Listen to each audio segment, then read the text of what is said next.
Ladies and gentlemen, welcome back to Crime and Entertainment. We have here a very special guest, and I gotta be honest, I remember this guy from playing Mr. Hodgkins in The Dirt Bike Kid as a young fellow, but he's got a laundry list of movies to his resume. Fatal Attraction, Mannequin 2, Congo, Strip Tease, Honey, We Shrunk Ourselves, The Artist, Deep in the Forest here lately, not necessarily the news. He's been on Chips, Who's the Boss? I mean, I could probably just let him tell you all this better than I can. My God, he I'm lived it, not me. But please welcome Stuart Pankin. Stuart, how are you, my friend? Hollywood Way. Pleasure to be here. Yeah, well, we kind of went over this, man. You've got a lot of, accolades here that we're going to talk about on this show. But I got to tell you, I grew up, the first movie that I seen you in was Dirt Bike Kid, and I think you was playing Mr. Hodgkins, I think it was. Mr. Hodgkins. Yeah. What was the kind of deal with that movie? Because as a kid, that movie was cool. Now, as an adult, it doesn't hold a whole lot of water just for some of the stuff that went on. But tell me a little bit. I want to start with that one, and then we'll work our way forward through everything else, because that's my start with you. Well, the Dirt Bike Kid we were doing not necessarily in the news. Mm-hmm. Hoyt Caston, who directed Dirt Bike Kid, and Annie Bloom and Danny Breen, who were doing not necessarily the news with me. And Hoyt got this movie. He directed stuff and not necessarily news. He got this movie, and he asked us if we wanted to be in. He said absolutely. So Danny and Annie and I went down to Texas, and spent like, I don't know, 6, 7, 8. I don't even remember how many weeks down there doing this movie for Hoyt. But it happened because of not necessarily the news and Hoyt. Julie Corman and Roger Corman, who obviously everybody knows. Oh yeah. Produced that movie, and that's how that happened. And it was I thought it was a terrific. Roger Corman did that. Well, it was his company. Julie did most of the stuff. Okay. It was under the auspices of the Corman Company, and Roger had very little to do with that particularly. I mean, I worked with him later on other stuff, but no, Julie Corman was the main producer in that one. She also produced a movie that I did, which is actually a very, very interesting movie called Silence of the Hams. Silence of the Hams. I was going to ask you about that later. Yeah, well, yeah, that's another one I did for Julie, and that's a whole other story. Now Corman, he's pretty much known for doing like the horror movies, right? The cheaper horror movies. That's right. He started out that way, and he gave a lot of actors and directors their start. Yeah. Doing that low budget stuff. He's become an icon in that genre. Yeah, absolutely. Yeah. I grew up on a lot of horror movies as well. Obviously, I snuck in a kids movie in there, which is how I spotted you in the Dirt Bike Kid. But let's speak on not necessarily the news for a minute, because that was a little bit before my time. Now, I was born in '83, so I know that was started a little bit before that. But I went back and looked at some clips here and prep for this interview. So this was kind of a Saturday Night Live feel for the people at the time that could afford HBO. Is that kind of what they were going for? Because that's what it seemed like. And I don't know. I don't know if they compared it to Saturday Night Live. The idea came from a British show called Not the 9 O'Clock News. Okay. That's where John Moffat and Pat Lee got the idea. I got my lunch in my teeth. What the hell is it? And so it wasn't as much Saturday Night Live as it was, based on a British show. I saw maybe 1 or 2 of the British episodes. I don't remember them, but not necessarily the news was indeed on cable when there was very little pay cable. I mean, there was 29%, you should pardon the expression, cable penetration. Oh, my word. In the country.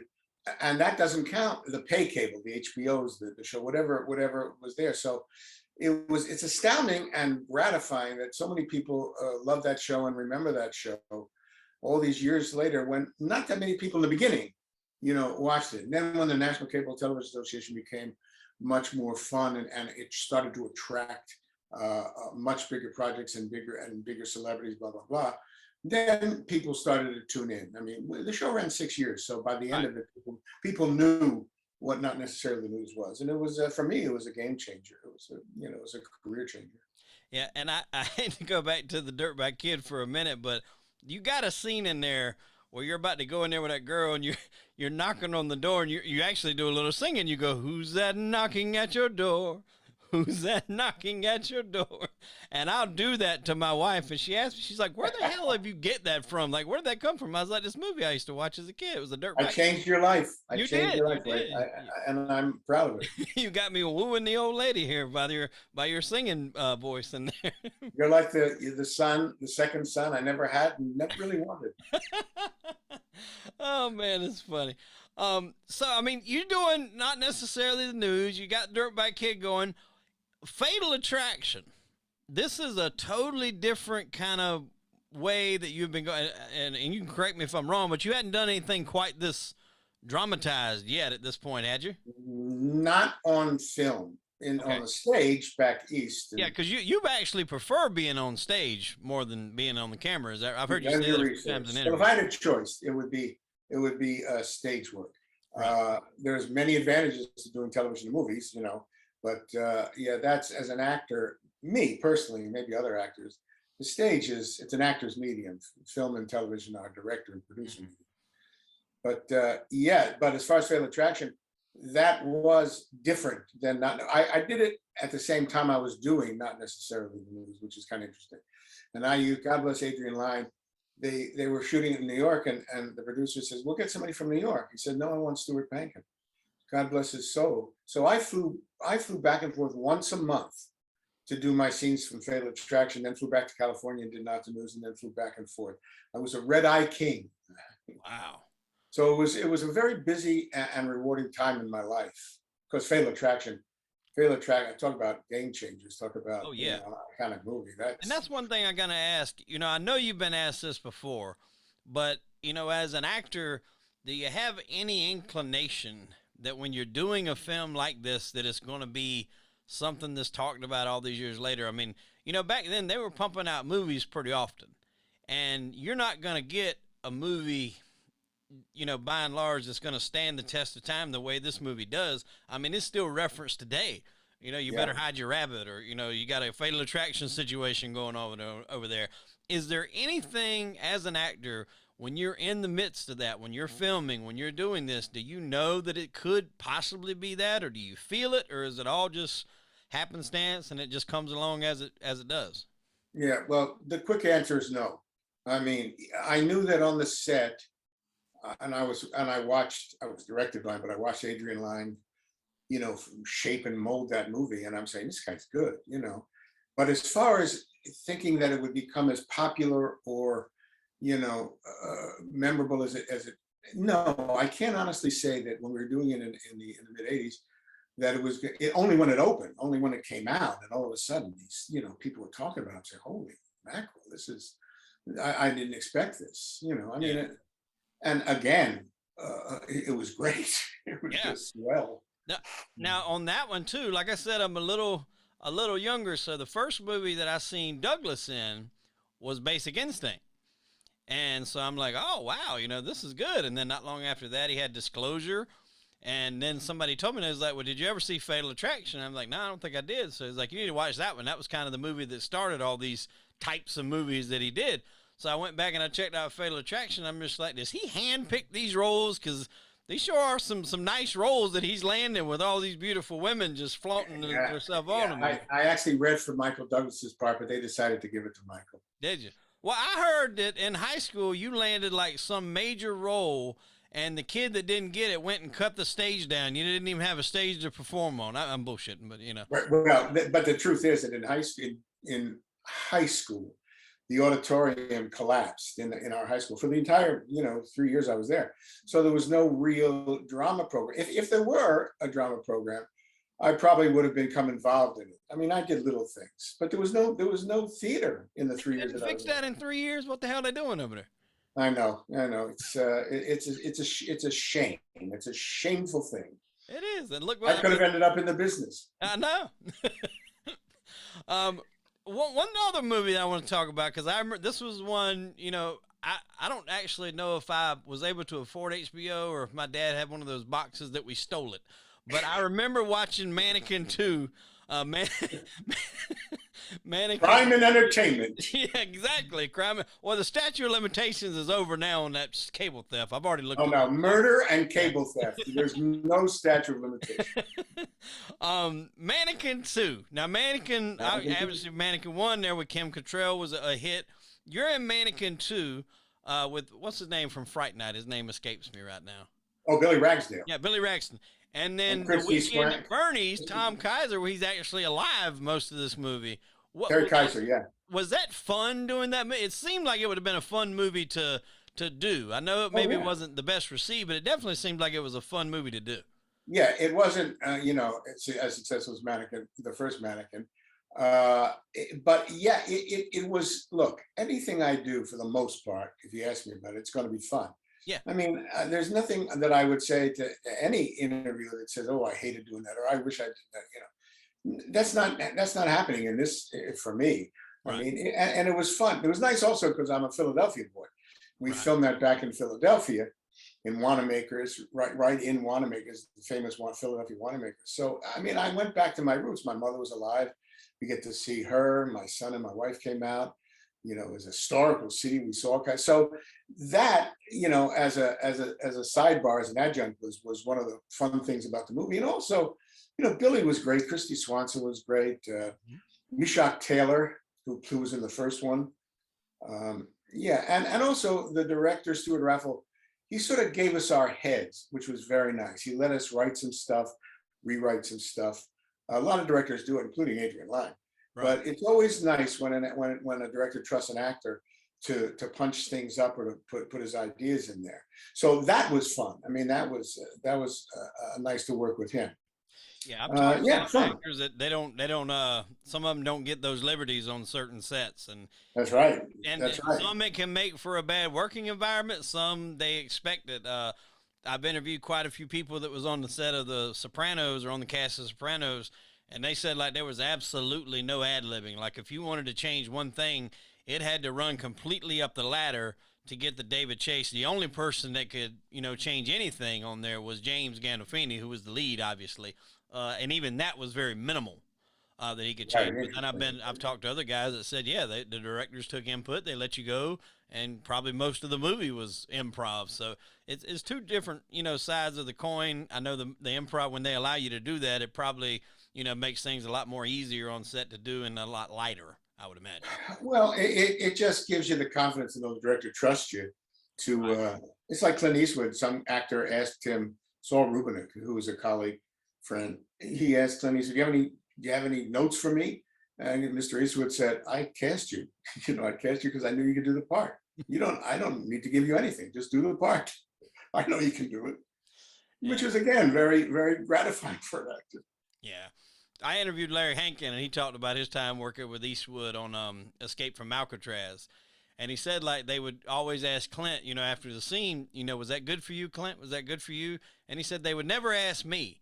And he said one day, Clint was like, yeah, I think it was good. And he's like, wait a minute, I want to do it again. I think I can do it better. And he said, Clint looked at him and said, well, Larry, I can't. And so everybody was just kind of looking at him. So they said, like, next week, they're doing the same thing again. And he said, Clint Eastwood actually this time was like, you know what, run it back. I think I want to do it again. And he said, he looked at him, he's like, well, you know what, Clint, I can't. And then started walking off. But he said he didn't realize it was like this long walkway. He was only one way to get off. They were on like the prison scene, the walkway outside the cell. So he had to do like this long walk. And he's thinking, God, did I just get myself fired? But I think at the end of it, he knew Clint said he was laughing and, it was all a big joke. Oh, that's good. Congo. Now, that was a kind of at the time, it was before, a lot of these newer, big monster animal style movies. What was the experience on Congo like? Congo was I did Arachnophobia. Yes. with Frank Dunlap's company and Spielberg's company, and which again, great. And because of that, he asked me to do a small scene in Congo because he wanted to make sure that the people knew that they could laugh at certain things. It wasn't all serious monkeys jumping around. So he wrote a kind of a cute scene, a funny scene, and he asked me to do it it's always when a director asks you to do something, you all you do is you say, "Thank you, sir," and you just do it. And Frank Marshall he's great. So that's how that happened. That happened from Arachnophobia. Okay. And it was great. I mean, I spent 2 days on the movie and saw a couple of fake monkeys and had some good food and went home. Now, is Frank, he related to Penny? No. No relation to Penny. Okay. I was just curious. I'd heard that name mentioned, and I knew there was a Penny Marshall director. I think she done Renaissance Man and a few other ones. So I was just curious if that was a relation. Well, Penny Marshall is Gary Marshall's sister. Okay. All right. That might have been where that relation was coming in. Now, Arachnophobia, you had a funny story that I heard you tell about. They told y'all to really be cognizant and not kill the spiders on that show. And I wasn't never one that had like a huge fear of spiders. I mean, granted, now I wouldn't go up to them and try to keep them as a pet, but I'm not going to, freak out and burn the house down either. But I remember watching that movie, and Goodman he cracked me up in that movie. Your character was obviously a classic. Jeff was a Daniels, was good. It was definitely, real hip at the time and a very good movie, I thought. I think so too. Yeah, what was it like on the set? Because to me, that was kind of like, even though I wouldn't classify a spider as a monster, but it was kind of one of those early movies that played on your real fears of something. Real fear. A lot of right. people. Yeah. Well, people have told me, I can't watch Arachnophobia. I'm frightened of spiders. I said, well, fine. I agree with you. I think Arachnophobia is a terrific horror, scary movie. And we shot it at a beautiful place up on the west coast of California, who I won't mention the name because I don't want people pouring in there, because maybe I want to go back sometime. But it was beautiful. Again, my family came out and we had a good time. And again, Jeff Daniels, Brian McNamara, Harley Jane Kozak, Roy Brocksmith, Kathy Kinney. I mean, these are some of the terrific actors. And then we all became Peter Jason, who you may or may not know of, but if you ever have a chance to interview him, he's great. We became dear friends for 30 years because of that movie. So, and the story was great. I mean, and the way they filmed it was great. I forget who the DP is. He became a very Michael. He's an Italian, or man, you got to look it up. I feel foolish, but I don't remember what I had for lunch. But he became not only a DP, but he directed. What's that movie when they went underwater, and Ed Harris was in it, and just cut this out because I feel embarrassed. The Abyss. Oh, yes, The Abyss. Yes, I do remember The Abyss. He directed. That was one of his first big movies. But they had some great people, in front and behind the scenes of that movie. I was like, what was he? The DP, you said?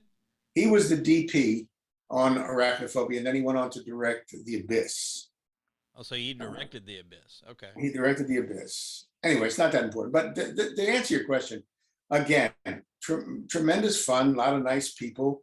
Anytime you can play with good actors and good directors, that's the joy. That's what you want. Yeah. James Cameron says to directed The Abyss.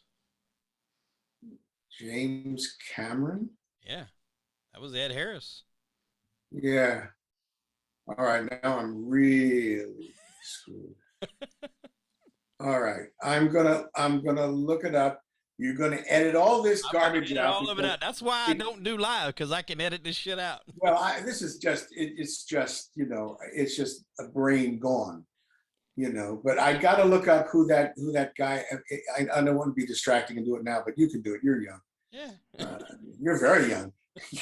You didn't know Not Necessarily the News because you were born in 82? 83. 83. Well, Not Necessarily News came out in 82. So unless you were, sucking on a pacifier when you were watching it, you wouldn't have known it. Yeah. No, I'd heard, about it growing up. And then obviously when I was, realized I was going to get to do this interview, I went back and looked at some clips of it. And, that's kind of the vibe I got, was like a early age style Saturday Night Live, get I watched one when you were like a funeral director advertising like Mad Libs and shit like that. That's right. It was quite. I Well, mean, some of that stuff still holds up, man. It's funny. it does. It's people always ask me, why don't you do that again? Why don't you do that again? Well, there's a lot of technical reasons why we can't. One, the producers don't want to do it, and two, it would be very expensive to do it now. But it would be at the time, nowadays to do a show like that. Yeah, I don't know if you can pull that off nowadays. The skin today is a whole lot thinner than it was back. A lot thinner. You're absolutely right. It's sad but true. It's very sad that, guys like Pryor, back in the early days, those guys, they were at their prime and the peak time, I think, of comedy, because they wouldn't put them on air nowadays. Some of the shit that they were saying, Red Fox and stuff. I don't think they could. Right. They couldn't get away with comedy these days. And I Right. know that life and film and everything involved in it has to change with the times. I get that, but I think it's taken a lot away, especially in the comedy section of what things could have been, because Well, Mel Brooks said political correctness has killed the comedy. no, and he's absolutely right. I interviewed Jim Bailey, and I don't know if I've laughed so hard. And he's got OCD, but Mel Brooks done a forward in one of his books, and I guess he's like he worships Mel Brooks. And I don't even know if he's meaning to be that funny, but just listen to him talk. He's funny as hell. And Good. when I was doing the interview with Larry Hankin, not Mel Brooks, but Jim Bailey called him, and Larry just throws his hands up. He's like, I can't cut that off. I don't know how to cut that off. You got to edit it out. And I said, well, I could, but I'm not going to, because this is funny. I'm keeping it in there. But another one you were in now, and I watched this one because at this time I'm pretty much of age. I can rent what I want to here. I got the inside scoop. Although it was almost NC-17, you played what the hell's his name? Ving Rhames' shiesty lawyer in Strip Tease. You had to Again, end up putting a cockroach in the yogurt there. Oh, now you spoiled it. Yeah, again, Buying that movie or watching that movie to see the cockroach in the yogurt. I don't know what's going on. I know why I rented it. I don't know about yourself, but I know why I rented it. it wasn't a blockbuster, but I think it was a very good movie. A lot of, again, great people in it. Yeah, you got Burt Reynolds or Montesanti. I mean, great people in there. Some terrific people in it. Done in Miami, so that's always nice to go on location.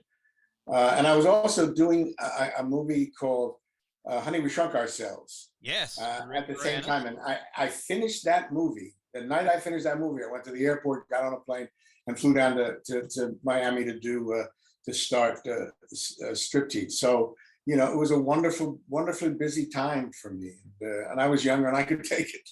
Yeah.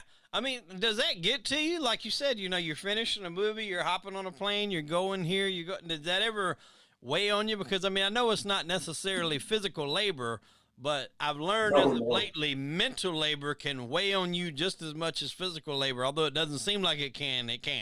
Well, yeah. None of the trips I had to make quickly, back and forth, or none of it. Like I said, I was younger, and you can take it when you're younger a lot more than you can when you're older. But it never. You always were excited about doing the work. You're not going away from something as much as you're going towards something, and going towards something is always positive, especially a movie like Striptease, which again had some terrific producers and cast in it, and it was great. It was fun. Burt Reynolds had me laughing like hell in that movie. It was something that was out of his norm of character. Did you say it was almost NC-17? That's what I heard. It was almost NC-17. They had to cut a lot down to get it to, I guess, regular release. R rating. I never heard that. I mean, maybe that was something that was leaked back in the day to drum up press. I don't know, but I remember what I remember reading back in the day. Yeah. Yeah, because there wasn't even, at the end of the day, there wasn't even really that much nudity in it. I don't think. No, there wasn't a lot of nudity on screen. One of the perks of that movie was that they took us before we started shooting to strip clubs to get an idea of what that was like. I'd never been to a strip club, so it was kind of exciting and interesting to have that experience. So that was, again, another little perk. Yeah. We hopped off of Arachnophobia, but I did want you to tell that story. Didn't they say something about they didn't want you guys to to kill the spiders? They were expensive. They brought them Right. in They were New Zealand spiders. They cost, from my memory, about $1,100 a piece. They were big Oh, spiders. They weren't little, daddy long legs. They were big right. spiders. We had a spider wrangler who was great. And they had us come down one day on the set and had the spiders crawl on us, so that we wouldn't be shocked if a spider got out of a box or something, and all of a sudden you look down, $1,100 down the drain. So they wanted us to get used to it. I remember John Goodman was just like, he was playing with these spiders like he'd been doing it all his life. So yes, that story is true. They didn't want those spiders dead. Wow. Now, I mean, I've heard horror stories somewhat of working with animals on set, and at least with dogs and cats, they can somewhat, I guess, obey commands. How was it working with spiders? I mean, you said you had a spider wrangler. They got a whisper. Spider wrangler, and he named each one of them. He took each one out to dinner just to get to know them. No, what they did is they controlled them by hair dryers. Like, they let them out, and if they wanted them to go like this, they had guys over here with hair dryers, blowing air off camera to control them. That's how they controlled them. And that's it. That's the big secret of that. I mean, there are other things. Like the big spider at the end was animatronics. That was not a real spider. Yeah, because that was a pretty big one there at the very that was big. But the little spiders, whether they were the New Zealand spiders or some other type spider, they controlled them that way with air. That's interesting. I did not know that. So you get all kinds of scoops here on Crime and Entertainment back in the day with arachnophobia. Now, if you ever see spiders in your house, grab a hairdryer. Yeah, grab a hairdryer and shoo them away, and call John Goodman.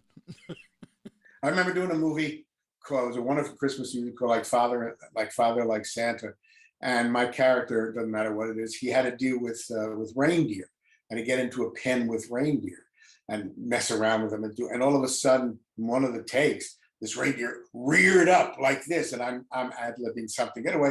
And at the end of that take, the trainer said, "You're lucky. That's their aggressive stance.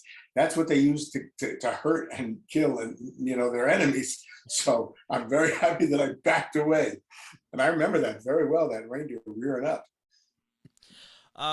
We'll switch over again here because you kind of bounce around different style movies here. You go in Congo, Strip Tease, Honey, We Shrunk Ourselves.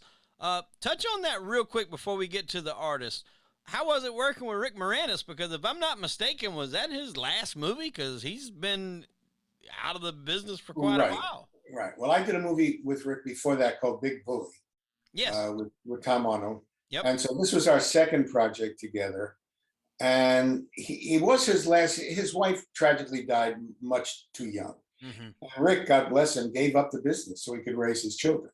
And that's an incredibly admirable thing. He's now getting back in the business. I just read that he's doing I read that too not too long ago, that they said he was going to get back in the business. Very happy that he's doing that. But working with him was, we laughed a lot.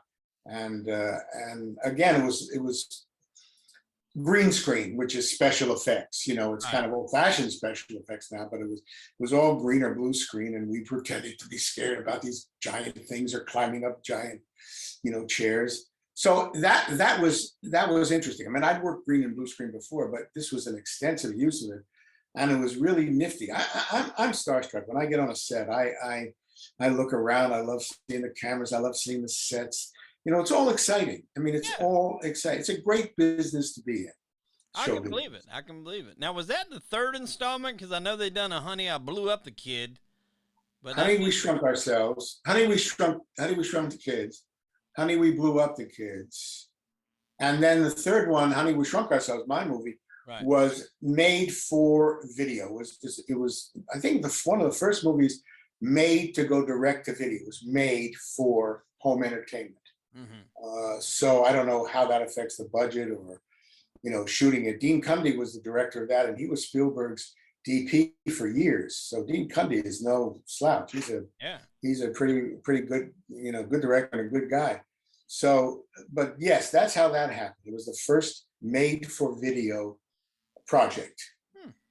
Yeah, I remember watching that because I think I was with my grandfather. He lived in North Carolina, and I would sometimes spend summers up there with him if I didn't have anything going on, and he would take me to the video store, and And you know, I would rent my movies, and I remember seeing that when I was like, God, I didn't even know this was, you know, coming out. And I was why because it didn't have the theatrical release; it was straight to video. And I remember Right. watching it, and it was just like, wow, this is a continuation of, you know, all the other ones. You was his brother in that, right? Weren't you his brother? I was Rick's brother. Yes, Yeah, we had the business together. yeah, And then we shrunk ourselves. I didn't want to spoil anything, but yeah, yeah. and then I don't want to give anything away, hilarity. but this title. Yes, you can. It sort of gives it away. um, the artist. Now you did that one won an Academy Award, right? Or Won the Oscar? Academy Award for Best Picture, Okay. mostly because of me. Yeah, absolutely. That's what that was my next point. Black and white, is that, you know, is there any shooting difference in that when you're shooting that, or they just that's just totally done in post, or how does that work? I don't know. I'm not sure how that worked. I don't know if they shot it in black and white and then recolored it, you know, in post, or the other way around. Shot it. Yeah, I don't know. The answer is I don't know if it went into the camera black and white. There was no real difference for us. Right, We had costumes and we saw people, and everybody was, you know, had color in their faces. right. So you know, but it did. But that again, another interesting project, black and white silent movie. Yeah, I mean, Unbelievable. You I know? just if you'd have pitched that to me at the time, I would have told you I don't think it would work. But then you guys pulled it off. Well, the only sad thing for me is, and I really enjoyed doing it again 2 days. The first day, I shot some stuff, which is basically in the movie. I was a director, you know, roll.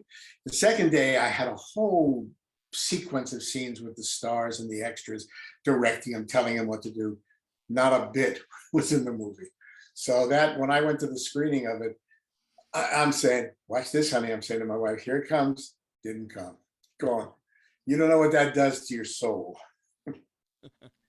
Now, I've heard a few people say that, you know, they had like a big scene in a movie, and then, you know, they don't tell them it's going to be cut out. They thinking it's in there, and then when they get to see it, they're like, holy hell, they just cut me right out. They cut the whole Yes, thing if out. if we both of us had $1 for each act scene that was cut from an actor in movies over the course of the generations, we'd be very rich.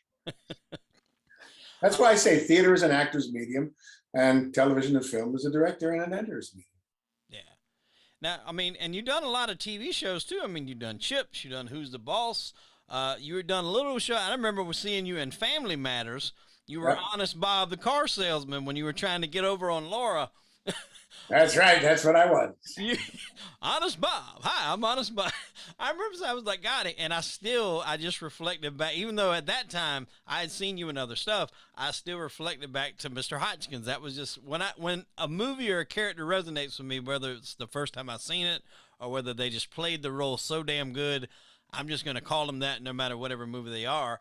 I called you Mr. Hodgkins for years after that. That's fine with me. I play a lot of over the years. I played a lot of officious, you know, Yeah. bosses and things like that, and I enjoy it. That's fine. Keep them coming. Now, how did a lot of people, you know, are gonna know your name from you voicing the dinosaur, Earl the Dinosaur? How did that come about? Because that was kind of a cutting edge, you know, hip thing that nobody was really doing at the time that lasted, you know, a couple of seasons. How did that come about for you? Yeah, Michael Jacobs produced it. I knew Michael, you know, way back when he auditioned as an actor for San Pedro Beach Bums, and he remembered me, and he put me in another show that he did called No Soap Radio, which is a short-lived series. Now that doesn't mean anything because every actor in Hollywood wanted to do that part. They auditioned for it. I mean, voiceovers is a great job for an actor. I mean, you know, you can show up in your underwear and there's no big pressure. But I auditioned for it and they liked it and I got the part. And that's how that happened. Real straightforward. Wow. And did you enjoy doing that? I mean, what was the set like? I've always wondered, like when you're doing voiceover work, you know, how is it? How is the set? Because I imagine it can't be like a regular set, but there's still got to be movie stuff going on. Are you guys reading just in a room, or how was it? Well, here's how this worked. In the beginning, we all sat around the table. The actors, the voice actors, read the script. Sally Struthers, the great Jessica Walter,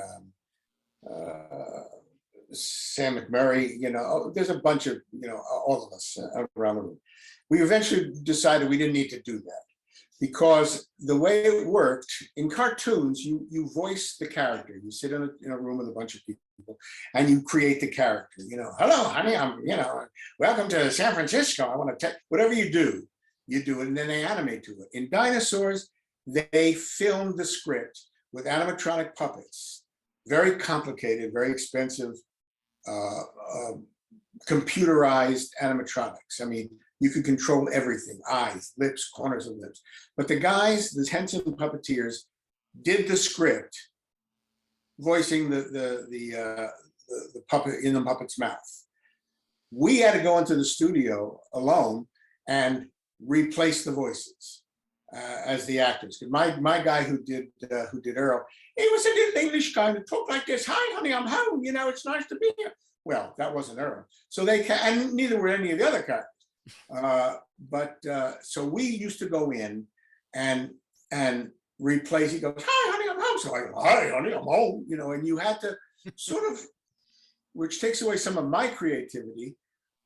You're relegated to the movements of the mouth.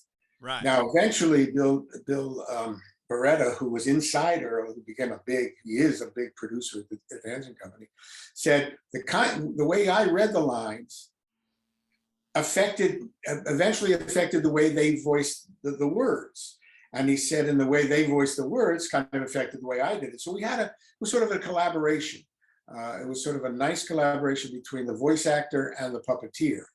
But that's the way it worked. They did it first. Talk about the set, terrific set. I mean, just a beautiful set. And then we went in and we did the voices. We did it alone. As a job, in the beginning, I used to say it's a job I love having and hate doing, because you're in a room for hours, trying to, doing the best you can to make these sync up the mouth with intention. Wow. Yeah, and I imagine that does kind of cut down on things that you might say or something you might throw in, because you have to duplicate what's already been said, what's already there for the mouth. That's exactly right. It's exactly right. I never kept a record of, oh, geez, I wish I could have done that, or that I wish he had done. I never did that. We just accepted what we got, right. and the effort and the work was to make it work. Was that suit heavy that he had to wear? I mean, it looked like it would be heavy, but I would think, maybe not so much. I don't know.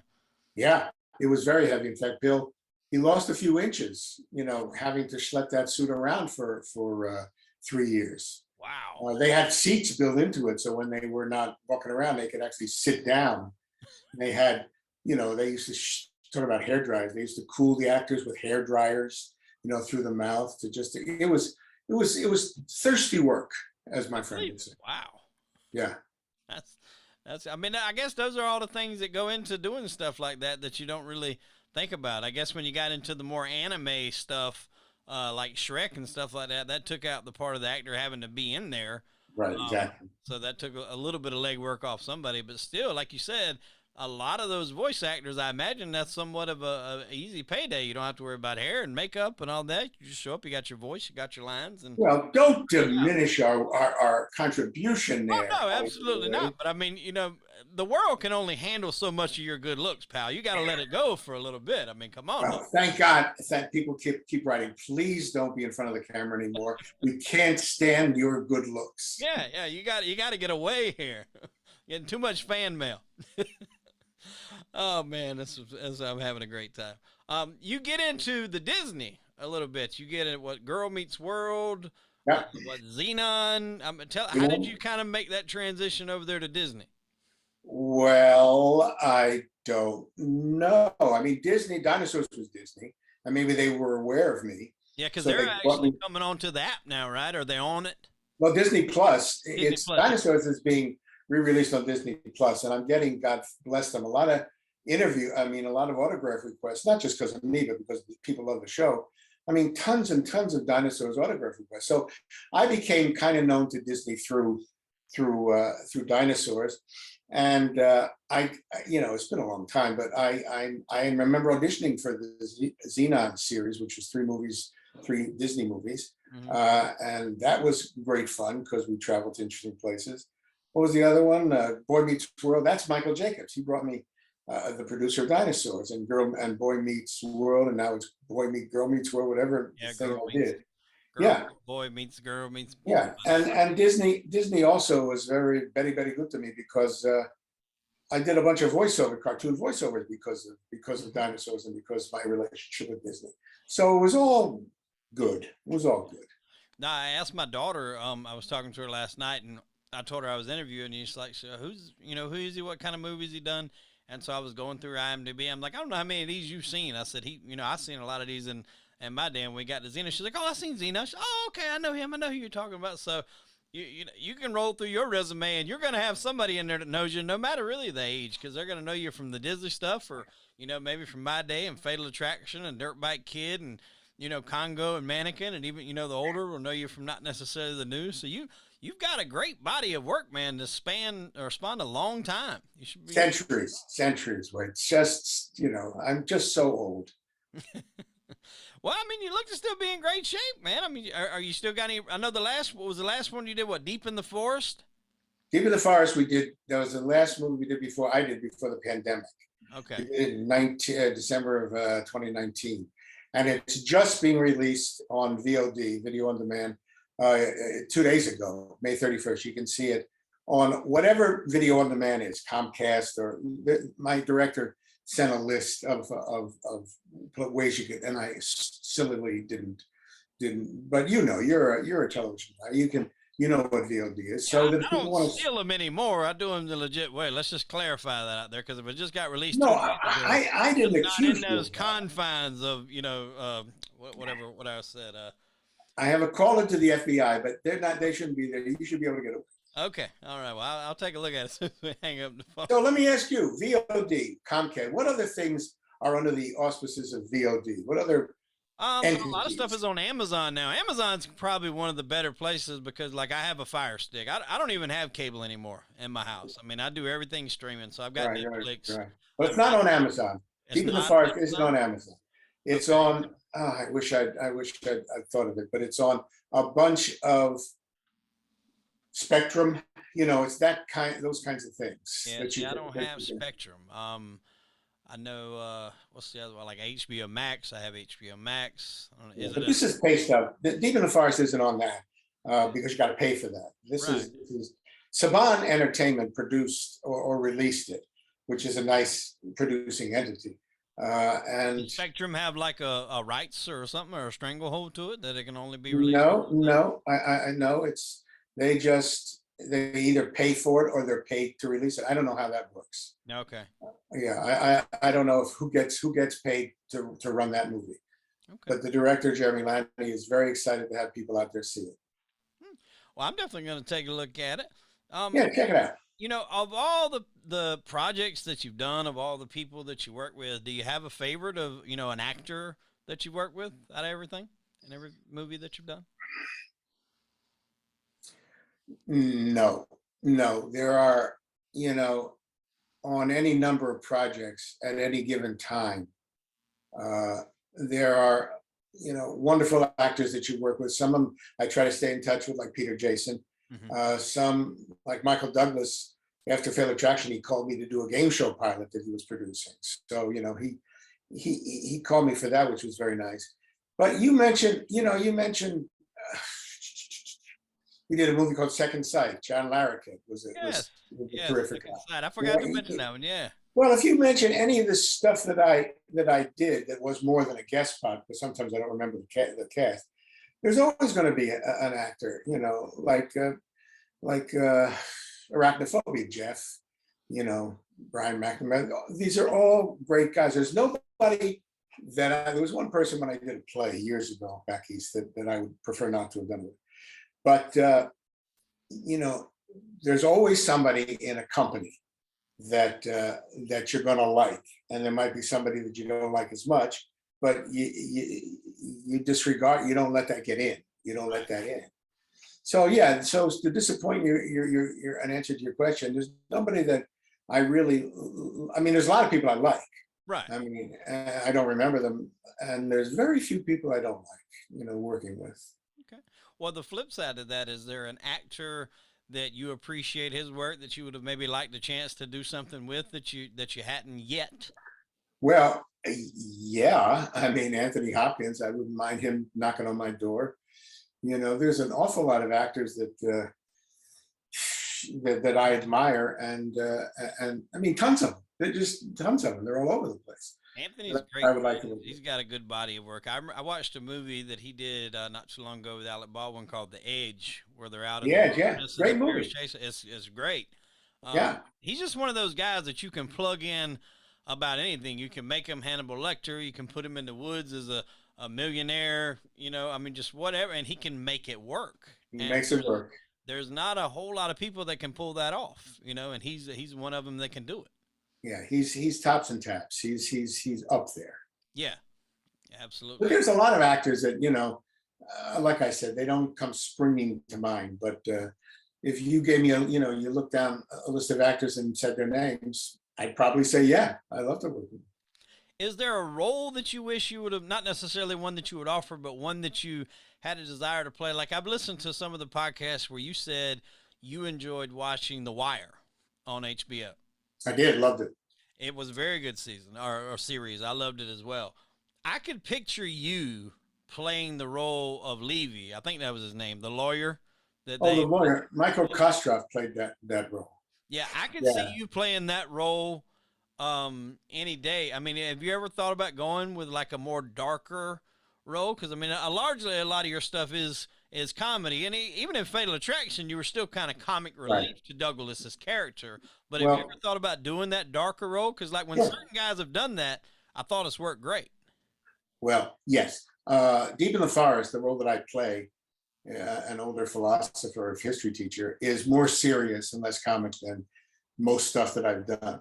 I used to joke with producers. I said, he said, what do you want to play? I said, I want to play a psychopathic killer who eats babies.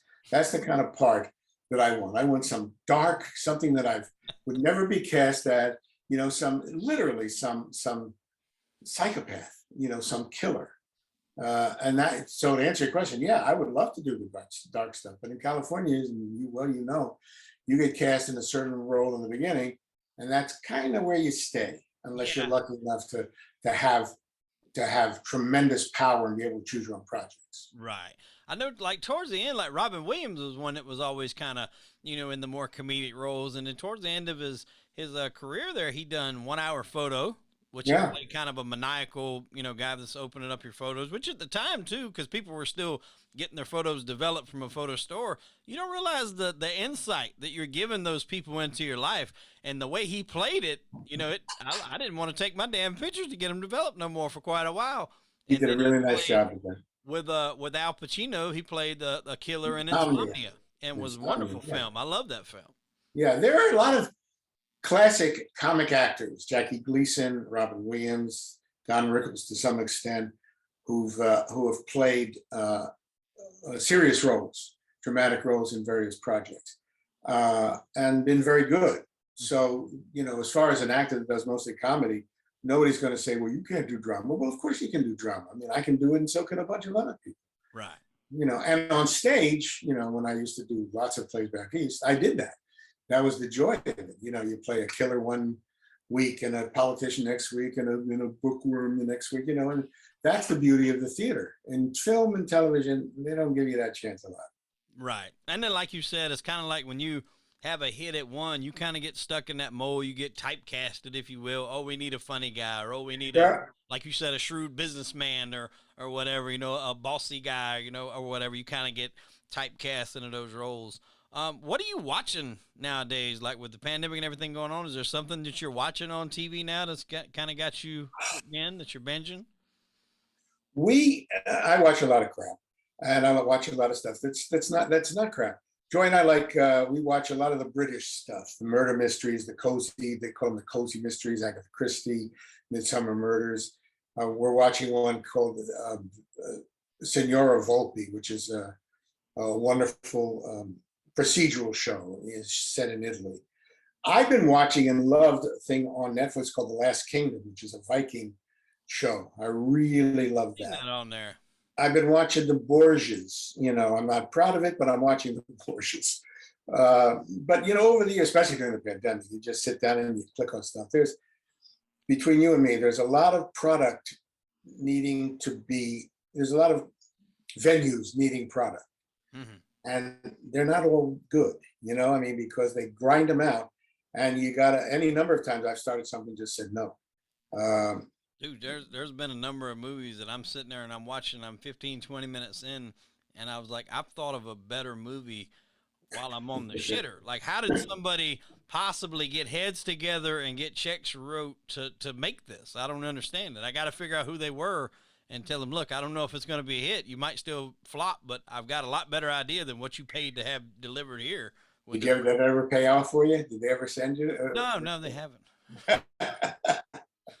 I've got a Yeah, but that, you I know, go to the bathroom. I write a script out.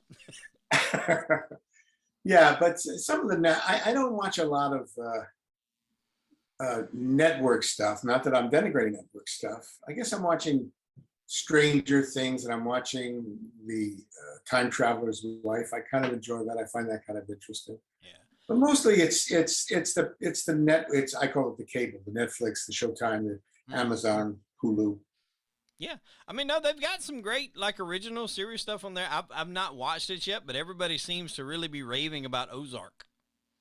You know, my kids and my friends and family love Ozark. We started to watch it, and it was very dark when I started it. And I'm to the point where I can't lose another indoor fan. I can't watch anything that kills indoor fans. Seriously. I mean, that's why I stopped watching Breaking Bad, which is apparently brilliant. Oh yeah. But the first time they cut a girl's arm off in a car, I said, I just can't do this. Now the Wire started out real dark, but my son and his wife said, you got to stick with it, and I did, and it was brilliant. It was some of the best stuff ever on television. Oh, So yeah. you know, maybe we'll give it another shot. You know, they've got a it's not the same thing, but it's a lot of the same guys, and David Simon did it, and it's on HBO too. I think it's called We Own the City. I think it is. It's another cop drama set in Baltimore. Yeah. I watched the first episode, and I think the second. I think my problem is I'm expecting The Wire, and I'm not getting it, so my expectations are a little skewed. That happens sometimes, I think, when you have such a good product and something comes along that's relatable to it. Kind of like Sopranos. Like, I love the series, but then when the movie came, the prequel, Many Saints of Newark, I was a little disappointed, but at the same time, I probably should have expected that because it wasn't going to be, you know, what The Sopranos was. I think that's... Who's the star of We Own the City? I like him a lot. I can't think of that guy's name. You talking about the main cop? Yeah, the main cop. I can't think of that guy's name. I like him very much, and I started to watch him in that role. Like, he plays the hell out of that role. Yeah, it's just there was something that didn't hook me in that series, so I just stopped watching it. And the problem is, like we said, there's an awful lot of product out there, and that's it's like a restaurant. If you and my wife's family's in the restaurant business for 90 years, you know, you get somebody comes in and gets a bad meal because some chef drops a cookie in something, you don't come back because there's so many restaurants out there to choose from. Same thing with television. If you watch a little something and something doesn't strike you or grab you right away, you move on. You know. Yeah. And that's, and that puts a lot of responsibility on the writers and the producers because they can spend 2 years writing a pilot, writing the first episode, but they gotta deliver the next time, or else people are not gonna stick with it. Well, that happens a lot. Not a lot of people will sit there and go through a whole season, especially if it starts out slow. Ray Donovan was one for me that I'll say it. Probably the first half of that to me started off slow, but I kept at it, and then by the end of it, I mean, I was, I couldn't get away from it. Second season was almost the same way. It started off really slow, then about halfway through, it just picked up. So some people, I think, give up on shows, a little too early. When I started watching Breaking Bad, I think it was on its last season. The last season was about to air, and I watched the first season, and I'm like, it's okay. And then I told my buddy, I'm like, that's not really grabbing me. He's like, keep watching. So I forced my way through the second one. Like I said, not horrible, but nothing that I was dying to see the next one. But then once the chicken man got in there, I forgot his name, but I mean, it was off to the races. I was glued. And I think I binge watched the whole rest of however many seasons I had left in like 2 days. I didn't get any sleep. And then I was current with what was on TV. And I mean, it was just, whatever happened, they kicked the gear, and I mean, it was off to the races on that show. It was brilliant. Yeah, good. And I think they're coming back supposedly to do like a one-off towards the end of Better Call Saul, because you know they had the spinoff with Better Call Saul. Right. And I heard they're coming in, not to do anything drawn out, but I think it's the end of Better Call Saul, and they're going to make an appearance of some sort in that. So I'll probably check that out as well.